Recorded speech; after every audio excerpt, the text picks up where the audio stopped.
কেউ যদি মেন রোডে গাড়ি রাখে আজকের পর থেকে সেখানে ট্রাফিক ব্যবস্থা নিবে, উইথ ম্যাজিস্ট্রেট আসবে, গাড়ির নেম প্লেট দেখে দেখে জরিমানা হবে।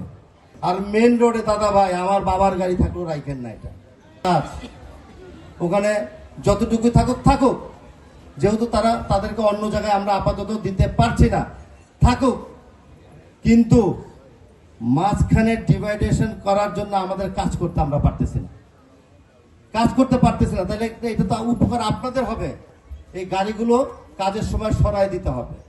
আর এই ট্রাক স্ট্যান্ডে যারা নিয়ন্ত্রণ অথবা যারা কমিটি আছে, কি বলে, যদি সমিতির কোনো কমিটি থাকে তাদেরকে বলবেন আমাদের সাথে কথা বলতে। আঞ্চলিক নির্বাহী কর্মকর্তা আছে, তাদের সাথে কথা বলে এটা সলভ করতে হবে এখানে।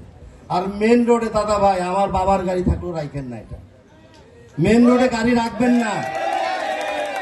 আমরা প্রোগ্রাম শেষ করে মাননীয় মন্ত্রী সহ আমরা ওখানে যাব, গাছ লাগাবো, গাছ ওখানে থাকবে এবং ডিভাইডার করার জন্য জায়গা করে দিতে হবে।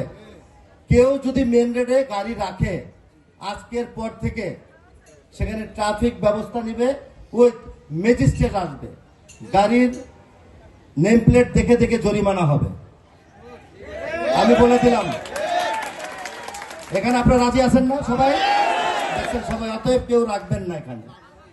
গাড়ি যার, সেটা যারই থাকুক, তার জরিমানা থাকবে এবং সেখানে গাড়ি থাকতে পারবে না। মা বোনেরা চলাচল করতে পারে না, আমরা চলাচল করতে পারি না, গাড়ি ছোট হয়ে যায়। আর হিন্দু ভাইদের শ্মশানের বিষয়ে কথা বলেছেন মাননীয় মন্ত্রী, এটার উত্তর দিবেন, উনি একটা ব্যবস্থা দিয়ে যাবেন। আমি তাকে সহযোগিতা করার জন্য প্রস্তুত আছি। আর আমরা সকলে ভালো থাকবো। আসসালামু আলাইকুম রহমতুল্লাহ।